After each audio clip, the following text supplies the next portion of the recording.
हम सभी की जिंदगी में कभी न कभी एक ऐसा पल आता है जब हम चुपचाप अकेले आईने में देखते हैं और सोचते हैं, क्या वाकई मेरी कोई अहमियत है?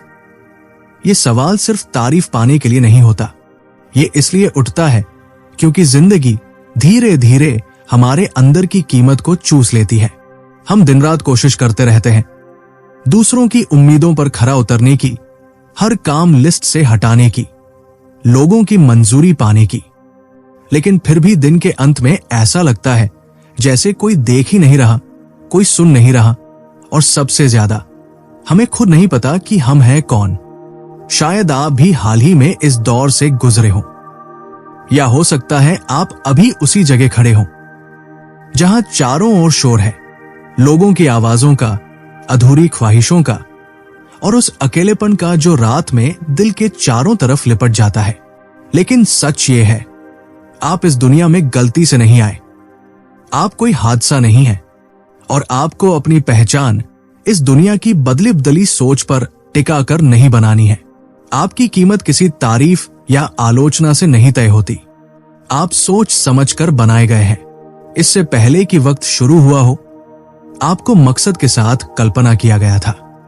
सिर्फ आपका शरीर, टैलेंट या नाम नहीं, आपकी आत्मा, आपकी असली पहचान, जो शायद दुनिया को पूरी तरह न दिखे, लेकिन जिसने आपको बनाया है वो आपको पूरी तरह जानता है। और यही सच सब कुछ बदल देता है। यीशु ने हमें जो सिखाया वो सिर्फ उपदेशों से नहीं, बल्कि अपने व्यवहार से सिखाया।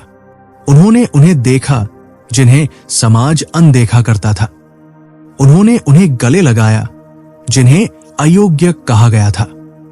उन्होंने उस दर्द में कदम रखा जिससे दूसरे बचते थे। ये सिर्फ इतिहास नहीं है, ये आज भी सच है। उनकी मोहब्बत आज भी वैसी ही है, और वही मोहब्बत आज आपको ये कह रही है, आप सिर्फ अपने कामों से परिभाषित नहीं होते, न आप अपनी असफलताओं से, न अपनी सफलताओं के चमकते पलों से। आप जैसे हैं वैसे ही काफी है, क्योंकि आप प्रेम में बनाए गए हैं, प्रेम के लिए और प्रेम से। आपकी असली पहचान उस प्रेम में जड़ी हुई है जो कभी हिलता नहीं। वो प्रेम आपके टूटने पर कम नहीं होता, आपके गलतियों पर दूर नहीं होता। वो आपको थामे रहता है, नरमी से भी, मजबूती से भी, तब भी जब आप खुद को संभाल नहीं पा रहे होते। यही फर्क है उस प्यार में जिसे कमाना पड़ता है और उस प्यार में जो बस है। ऐसा ही प्रेम यीशु ने दिखाया, बिना शर्त, हमेशा साथ, और अंधेरे से भी डरे बिना। पर सच्चाई यह है कि इतना सब जानने के बावजूद भी हम कभी कभी बहुत अकेले महसूस करते हैं। ऐसा अकेलापन जहां हम भीड़ में भी अदृश्य लगते हैं, घंटों तक स्क्रॉल करते हुए दूसरों की जिंदगियां देखते हैं और सोचते हैं, क्या कोई मेरी जिंदगी देख रहा है? क्या कोई मुझे महसूस करता है? हम ऐसे खालीपन को सहने के लिए नहीं बनाए गए थे, पर फिर भी जिंदगी होती है। लोग उम्मीद तोड़ते हैं, दर्द जमा होता है, और चारों तरफ की चुप्पी और गहरी होती जाती है। लेकिन सुनिए, आपकी वो चुप्पी कभी खाली नहीं थी। उसमें हमेशा एक फुसफुसाहट थी, एक दिव्य उपस्थिति जो तब भी साथ थी जब आपको लगा कि सबने छोड़ दिया है। यीशु ने कभी वादा नहीं किया कि हमें हर पल उनका साथ महसूस होगा, लेकिन उन्होंने ये जरूर दिखाया कि साथ हमेशा जोर से नहीं होता। कभी कभी वो एक धीमी सांस होता है, दिल में हल्की सी सिहरन या तूफान के बीच अचानक मिलने वाली शांति। ये आपकी कल्पना नहीं है, ये परम निकटता है। परमेश्वर से सच्चा रिश्ता दिखावे का नहीं होता। ये ऐसा नहीं कि जब आप परफेक्ट होंगे तभी वो पास आएंगे। असल में इसका उल्टा होता है। यीशु हमेशा उन लोगों की तरफ बढ़े जो टूटे हुए थे, अकेले थे, भ्रमित थे। उन्होंने अपना घर वही बनाया जहां लोग सबसे ज्यादा टूटे और खोए हुए महसूस करते थे। और यही उन्होंने आपके भीतर भी किया है, चाहे आपको एहसास हो या न हो। परमेश्वर का घर आपके दिल के उस कोने में है जहां आप खुद को सबसे ज्यादा अधूरा मानते हैं, और इस रिश्ते को कोई चीज तोड़ नहीं सकती, न आपके डर, न आपके शक, न आपकी गलतियां, कुछ भी नहीं। अब आते हैं उस बात पर जिससे हम सबसे ज्यादा लड़ते हैं, हमारे जख्म, हम उन्हें छुपाने में इतनी ताकत लगा देते हैं, ऐसा दिखाते हैं जैसे कुछ हुआ ही नहीं। खुद को ये यकीन दिलाते हैं कि अगर लोगों को हमारी सच्चाई पता चली, हमारा दर्द, हमारी गलतियां, हमारी लड़ाइयां, तो वो हमें छोड़ देंगे। और कभी कभी तो ये भी सोच लेते हैं कि शायद ईश्वर भी दूर हो जाएंगे। लेकिन फिर से यीशु ने कुछ और ही सिखाया। उन्होंने दिखाया कि हमारी कमजोरियों में ही प्रेम सबसे तेज दौड़ता है। हमारे टूटेपन की दरारों से ही सबसे ज्यादा अनुग्रह बहता है।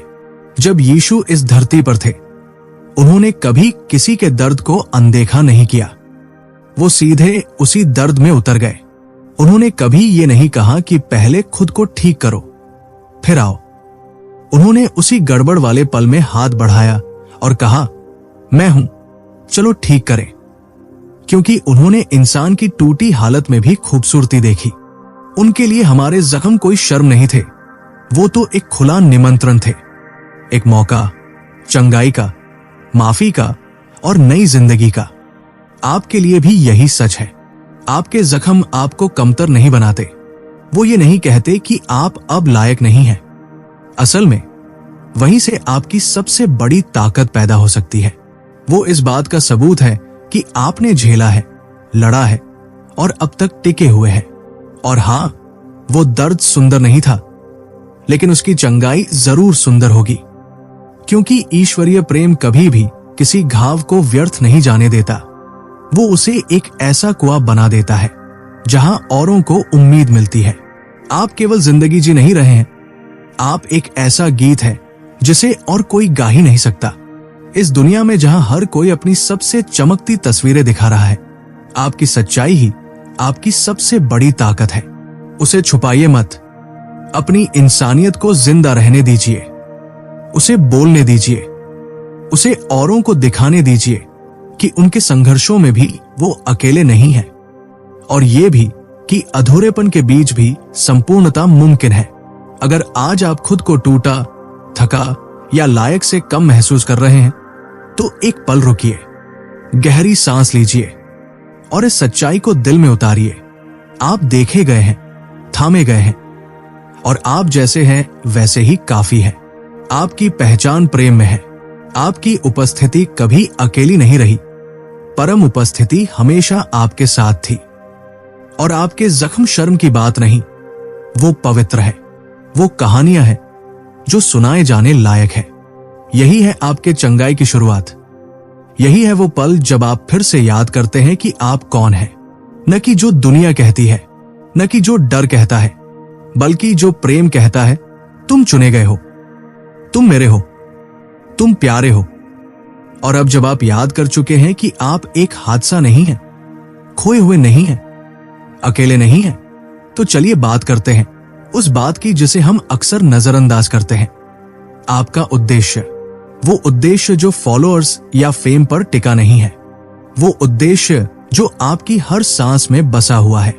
ऐसा उद्देश्य जिसे यीशु ने सिखाया कि ये सिर्फ कुछ खास लोगों के लिए नहीं, बल्कि रोज की जिंदगी जीने वाले हर एक इंसान के लिए है। हम अक्सर सोचते हैं कि हमारा जीवन तभी मायने रखता है जब हम कुछ बड़ा कर रहे हों, लेकिन असली उद्देश्य किसी गिनती से नहीं, बल्कि उस प्रेम से तय होता है जो आप अपने कामों में डालते हैं। और सच ये है, जो कुछ भी आप प्रेम से करते हैं वो कभी व्यर्थ नहीं जाता। एक छोटी सी मदद, एक सच्ची मुस्कान, एक प्रोत्साहन, ये सब स्वर्ग में गूंजते हैं। यीशु ने दिखाया कि स्वर्ग को छोटे कामों में भी बेशुमार कीमत दिखती है।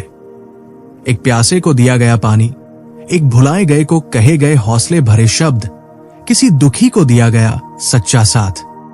हो सकता है आपके पास मंच ना हो, स्पॉटलाइट ना हो, लेकिन इसका यह मतलब नहीं कि आपकी जिंदगी छोटी है। आपकी जिंदगी एक चलता फिरता संदेश है। हर बार जब आप सच्चाई को चुनते हैं, बदले की जगह माफी को चुनते हैं, आप एक गहरी बुलाहट को पूरा कर रहे होते हैं। आपको कभी भी अपने दर्द को अकेले उठाने के लिए नहीं बनाया गया था। आपको कभी अकेले चलने के लिए नहीं छोड़ा गया था। और सबसे बड़ी बात, आपको कभी भुलाया नहीं गया। आपकी हर सांस इस बात का सबूत है कि आपका जीवन एक उद्देश्य के साथ दिया गया है। तो उठिए, इसलिए नहीं कि सब समझ आ गया है, बल्कि इसलिए कि आपकी जड़ें डर से गहरी है, इसलिए कि प्रेम आपको थामे हुए है, चलने के लिए बुला रहा है। ये आपकी कहानी का अंत नहीं है। ये वो पल है जब आप फिर से अपनी असली पहचान में चलना शुरू करते हैं, स्पष्टता के साथ, साहस के साथ, करुणा के साथ। और जैसे जैसे आप आगे बढ़ेंगे, आपकी जिंदगी खुद एक संदेश बन जाएगी जो शब्दों से भी ज्यादा बोलता है। मैं चुना गया हूं, मैं प्रेम किया गया हूं, मैं उसका हूं।